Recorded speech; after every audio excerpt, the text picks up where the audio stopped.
can hear it. Okay. Good morning. This is a mic check, DCN 16. Good morning and welcome to Turkey Thicket. Beautiful place to be. Sun is shining oh so brightly. It's going to be a hot one, but we're going to talk to you about staying safe and staying cool.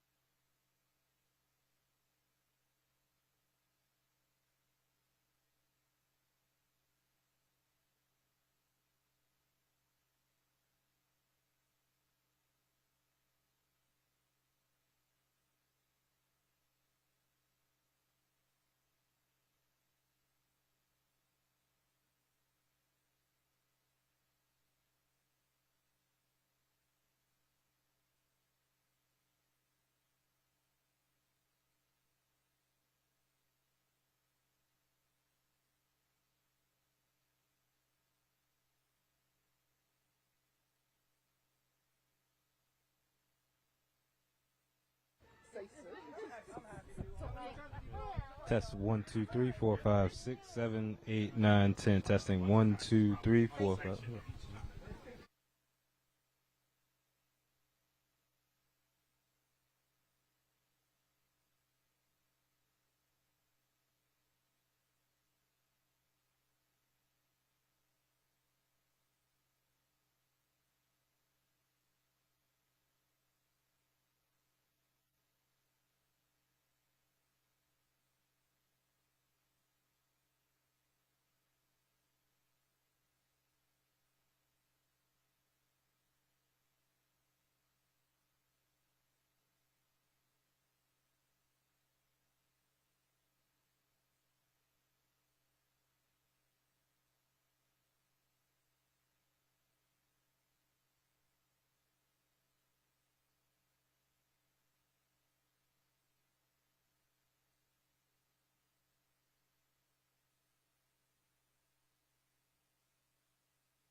Oh, okay.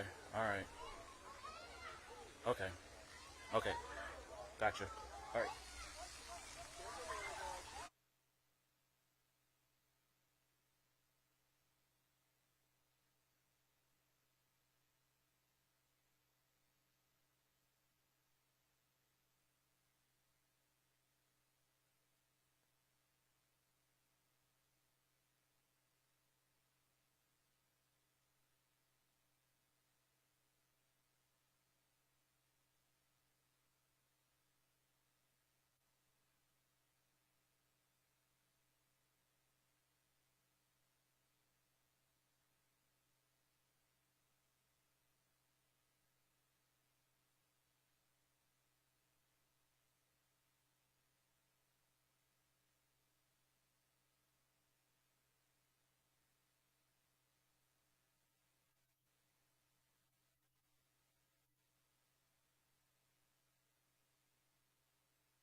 Final podium check. This is a final podium check. Beat the Heat press conference. 1098-765-4321. Turkey Thicket Recreation Center, Northeast DC. We good? Brooklyn. Today we're going to be talking about Beat the Heat. Staying cool. Staying safe. You good? Channel 4 good? Channel 9 you good? Sorry, Channel 7. Good?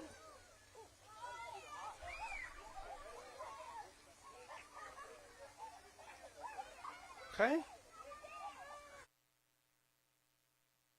Okay, one more time, thank you. We'll be starting momentarily. Beat the Heat press conference right here at Turkey Thicket Recreation Center. It's a beautiful but hot day here in the District of Columbia. We're good. Thank you.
And now, we bring you the following live press announcement from D.C. Mayor Muriel Bowser. Our regularly scheduled program will resume following the announcement.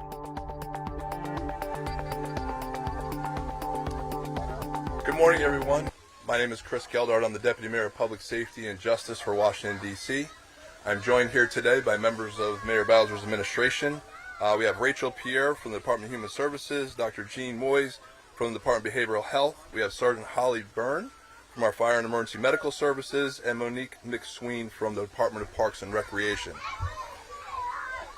We're here today at Turkey Thicket Recreation Center in one of the district's spray parks to talk about the extreme heat that is impacting our city. When the forecast of temperatures or heat index in the district is 95 degrees or higher, Mayor Bowser, through the Department of Human Services and the D.C. Homeland Security and Emergency Management Agency, implements the heat emergency plan. During a heat emergency, we activate cooling centers for residents to seek relief from heat, and D.C. government employees and community partners are notified of this activation so they can be extra vigilant while they're out and interacting with the public. Information on heat emergencies, cooling centers, their operating hours, and more is available at heat.dc.gov. Again, that's heat.dc.gov. That's where you get all the information on where our cooling centers are and everything that we do to beat the heat. I would implore our residents, if you're not already signed up for Alert DC, to do so. And you can do that at alert.dc.gov. That is the main way that we communicate with our public when we have things that are going on, emergencies and otherwise. So you can sign up for that again at alert.dc.gov or follow us on Twitter at @alertdc. The other thing I'd really want to cover before I turn this over to the folks that are really working this out in the street through the weekend is it's going to get hotter throughout this weekend. So today is going to be warm, tomorrow warmer, and Sunday even warmer than that. And as we've said on many different occasions, when we have things that are going on that will affect our more vulnerable in the community, our elderly, those that are more vulnerable to heat, check on your neighbors. That is one of the best things that we can do. People in their neighborhoods know the folks in their neighborhoods, know where we have folks that are vulnerable to heat. Please check on them and make sure that they're doing okay. It takes all of us to make sure we get through things like big heat waves like this, and it would be just the best way possible for us to get through that when everybody's checking on each other and making sure that we are staying cool and getting the resources that we need to beat the heat. Just like these kids are doing right behind us here, and having a great time at doing it. Throughout the weekend, any time we experience extreme weather, we encourage you to be vigilant for people who may be suffering from heat-related illness or need a safe place to cool off. As always, call 911 immediately to report any medical emergencies. For less than urgent concerns, you can call 311 to connect with sheltering or other city services. And at this time, I'd like to turn it over to Ms. Pierre from DHS to speak about our cooling centers and services to help the vulnerable residents beat the heat. Thank you very much. Good morning, everyone. My name is Rachel Pierre. I am the Family Services Administrator at the District Department of Human Services. So today I'm here to share with you all that DHS is doing to help our neighbors experiencing homelessness beat the heat. A hot weather emergency has been implemented through July 25th, as you've just heard. This means that the temperature and heat index is projected to be 95 degrees or hotter. In short, it means it's going to be hot, dangerously hot. The hot weather emergency implementation means that DHS takes additional steps to help district residents beat the heat. We maximize every available bed within our shelter system and work to obtain additional capacity. Our day centers have been extended so that residents who are experiencing homelessness can go inside to cool down. The Downtown Day Services Center will be open Saturday and Sunday from 10 a.m. to 6 p.m.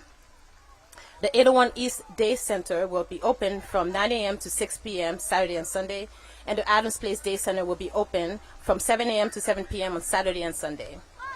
DHS outreach workers will also be doing wellness checks and providing water to residents experiencing homelessness from 7 a.m. to 7 p.m. on Saturday and Sunday. We also have added additional cooling buses strategically located throughout the city. Hot weather emergencies are something that we prepare for and take very seriously, but DHS alone can't help residents beat the heat. We rely on our outreach partners such as Pathways to Housing DC, Mayor Muriel Kitchen, Community Connections, and also we ask you to check on your neighbors experiencing homelessness and help them come in. I want to remind the district residents to utilize the shelter hotlines. If you or someone you know need emergency shelter, please contact the shelter hotline at 202-399-7093. Again, that number is 202-399-7093, or dial 311. Vans will also be providing transportation to residents experiencing homelessness, to the cooling buses and warming centers. Thank you. I will pass it to my colleague, Dr. Boyisho. Thank you. Good morning, everyone. I'm Jean Moise. I'm the Deputy Director of Adult Services at the Department of Behavioral Health for the district. I am so pleased to be here because we're very well aware of the physical and somatic consequences of extreme heat. Obviously, we're all out here in the elements and we're feeling uncomfortable and a little physically stressed. What a lot of people don't appreciate is that extreme heat has been well documented as having significant negative, deleterious impact on our emotional wellness, especially for people that are who are already suffering from emotional challenges or mental illness. There are lots of reasons for that, but one of the reasons, in addition to all of us feeling stressed and physically uncomfortable in extreme heat, is that oftentimes when people are taking medication, those medications can have an interaction with the heat, which causes their bodies to be less able to regulate heat. So the impact is even further compounded than it may have on others who do not, or who are not taking medications. So how do you know if you're stressed, emotionally disturbed, if you will, based on the extreme heat? Well, any patterns that are different from your usual patterns. So if you're, just like depression or anxiety, people react or respond differently based on their stressors. So in this situation, some people may isolate and eat more or eat less or be in bed all day long, trying to, feel more comfortable. Whatever changes you see in your pattern ought to be a signal and a sign that you may need to pay attention to your emotional well-being and wellness. What can you do? What can you do if you're feeling extreme stress, anxiety, or depression as a result of this extreme weather condition we're having?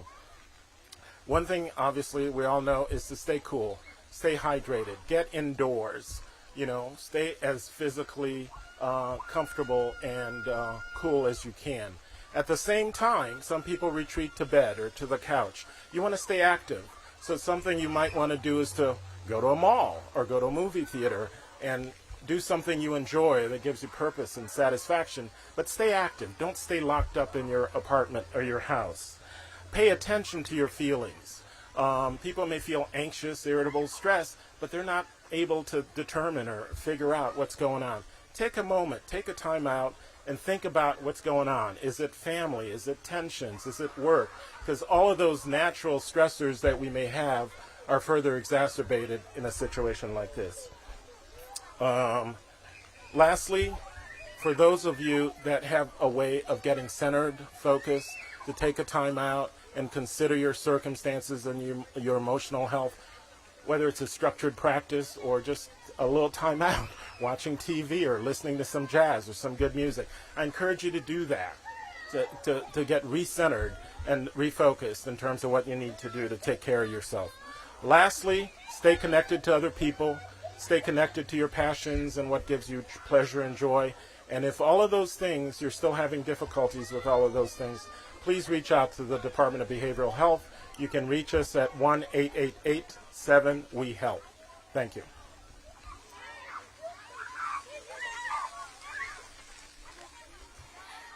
Good morning. My name is Holly O'Byrne, and I'm a sergeant with DC Fire and Ems Department.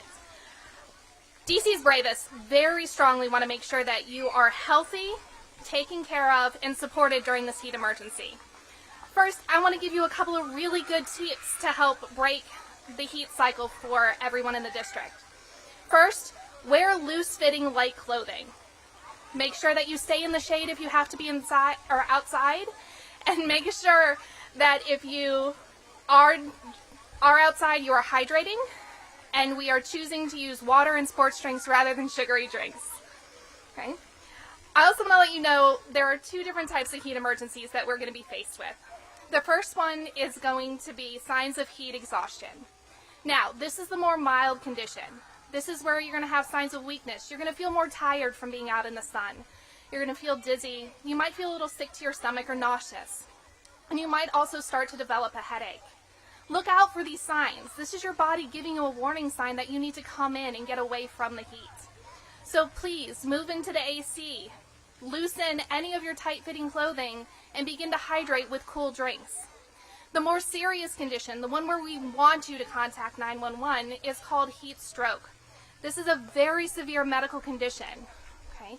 This is where people often present very confused or unconscious, where you can't wake them up. They're not aware to who they are, where they are, or what they're doing. These are also people who are going to present with very red, very hot, and dry skin. Your body has stopped sweating. You're no longer able to cool off. You're not hydrated anymore. This medical condition is very serious. We want you to call 911. We want you to stay with that person, whether it is a family member, someone you know, or someone you run across on the street. One of the things we want to stop, though, is please do not open the fire hydrants. Okay? The pressure from the hydrant can cause very, very serious bodily injury. We don't want anyone to get hurt because of improper usage. The other problem that comes up is that if you improperly open a hydrant, you can damage the contents of it, rendering it useless for DC Fire and EMS. That means if there's an emergency on your block, we will not be able to use that hydrant if there's a fire or a real emergency. We're also going to be keeping a very close eye on our firefighters and paramedics and EMTs in the city. The heat affects them as well. Our message remains the same. Loose clothing. Hydrate, hydrate, hydrate. We cannot stress this enough. Okay? As the heat wave increases, we're going to be looking at our staffing levels, especially during large emergencies like structure fires or other incidents while we're operating. We want to ensure that we rotate our crews to ensure we get them out of the heat, hydrate them, and get them a break that they so deserve. I cannot stress this enough. Please check on your neighbors and your family members, especially those who are elderly and young children. They are highly susceptible during the heat emergencies. Okay. Please utilize the cooling shelters, the splash pads, the cooling buses. If you are hot, go cool off. Okay. Do not get susceptible and sick to the heat. But if you do have to be outside for any reason, for any period of time, please try to get in the shade. Thank you.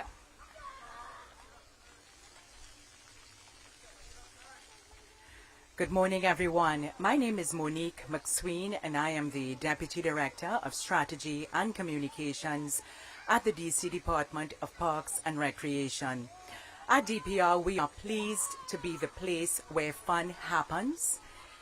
And this weekend, we are encouraging district residents to have fun safely by visiting a DPR pool or spray park.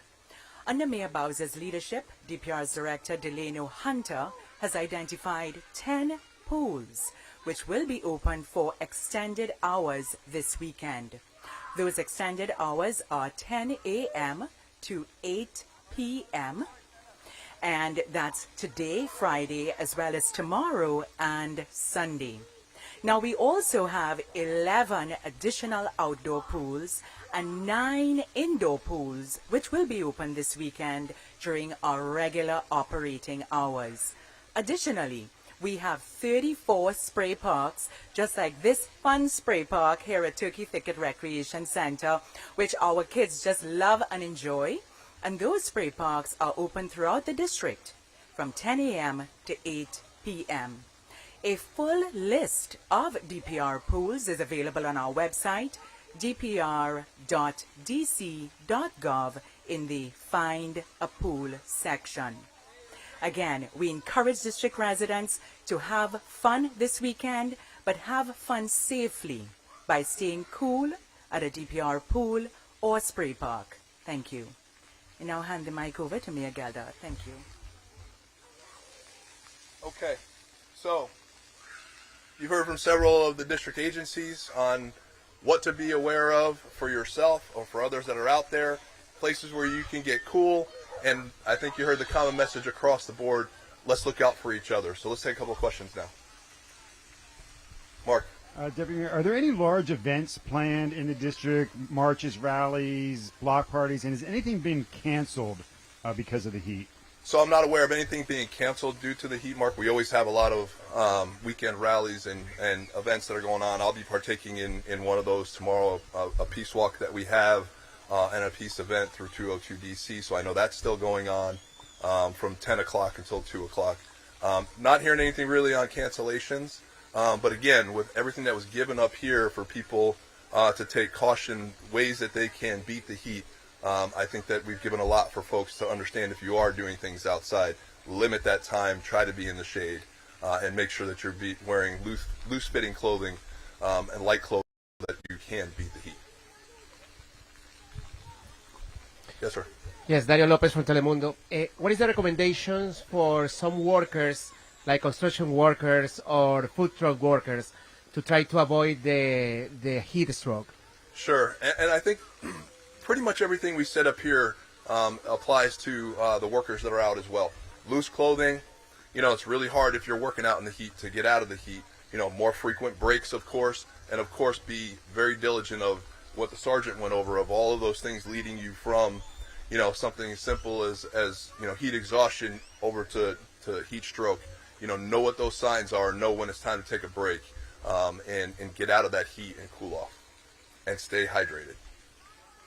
And I have a question for Ms. Pierre. Yes, ma'am. So, first off, just looking at the situation, are libraries open? What are we talking about that's open here? I guess other stuff, right? Because of the heat.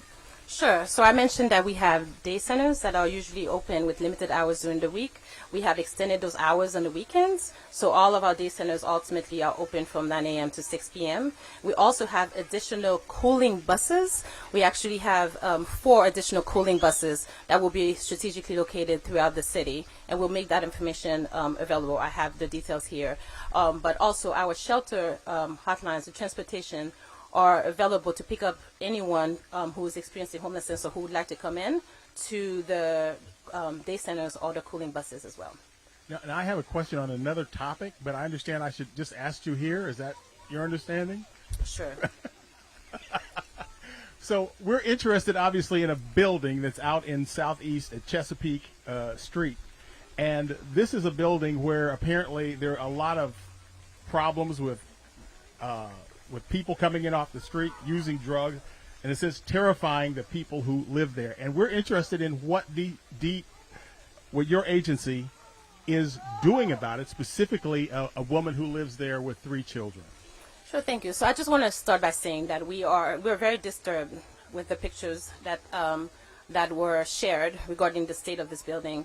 The Department of Human Services does not talk about particular client cases, but I can tell you that what we do, we focus on the services, and we rely on some other agency partners, housing partners, to ensure housing conditions. We continue to work very closely with our case management team to really reach out and help families who may be in unsafe housing conditions to get approved for relocation. For example, it used to. Is that something that concerns your agency? Sure, I'm going to pass it to the Deputy Mayor to answer additional questions. Thank you. Sam, thanks for the question. And we have a group of agencies that comes together that goes around the city and pays particular attention to buildings like this. Sure, and it's a great question, and it's one that we're addressing throughout the city at different buildings. We bring all the agencies in that need to be there: DCRA, the fire department, the fire marshal's office, DDOT and DPW. We bring in as well to make sure that the trash and that the streets in front and everything like that everything's being done. We need to get that back to where it belongs. So we are very much concerned about it. It's very much a priority for us. We have a whole team that does this throughout the city, and we'll continue to work that. So we're on top of that one. We know about that one. DHS is doing their part in that. Of course, they're a partner in that as well, as is DBH, when we have to go into those buildings and do the work we do, as well as the Metropolitan Police Department. So all of those agencies come together. We go into the building with the building owners or management company or on our own if we don't have the support of them to see what is going on and what we need to do to stabilize that and then get it back or get everybody out one way or the other. We'll be back to ask you about that. Yes, sir. Mark. Yeah, an off-topic question for you, Sure. Deputy Mayor. I know later today MPD will identify the commander involved in the shooting at the wharf. I'm wondering if I can ask you in advance of that, one, about the decision it appears you're going to release body-worn camera from the officers who arrived on the scene after the shooting, which is not required by statute, but you're going to do it. But you're not going to release the surveillance video from the hotel that you've released a still capture from that actually shows the incident. I'm wondering why the decision not to release that video that may or may not explain to the public whether this was a good shoot. Sure. I think what we'll be able to tell from the stills and from the body-worn camera and all of that, we've actually posted out there pretty much everything that shows what happened at the incident. That went up on MPD's website pretty early with the pictures and all. But some of the information is still part of the ongoing investigation. And, you know, the chief is the one that looks at this and says, you know, what are the things that he recommends to the mayor that we can put out right now that that we feel at this point in the investigation are good to post and for the community to see. And that's where we are right now. Can I follow up on Sure. that? Can you tell us whether the two officers involved submitted to blood alcohol tests that night after the shooting, and if you know whether they were in compliance with general orders when it comes to alcohol and use of off-duty force? Sure. So that's all still under investigation with the Internal Affairs Division as they look at that. So those are things that I can't comment on at this point because all that's still being looked at. Now they're going to follow the procedures here, Mark, and everything they do around their investigation. So I'm more than positive that was part of all that investigation. But as we get further along, I'll make sure that we share all that information. You can't even tell us, regardless of the outcome of the test, whether tests were conducted, whether they actually submitted to BAC? Again, as far as I know, that is part of the investigation from the Internal Affairs. I could be wrong, but I'm pretty sure that's part of their investigation, and I'm sure that all that will come out as they conclude their investigation. I appreciate it. Thank you. Thank you. Everybody stay cool.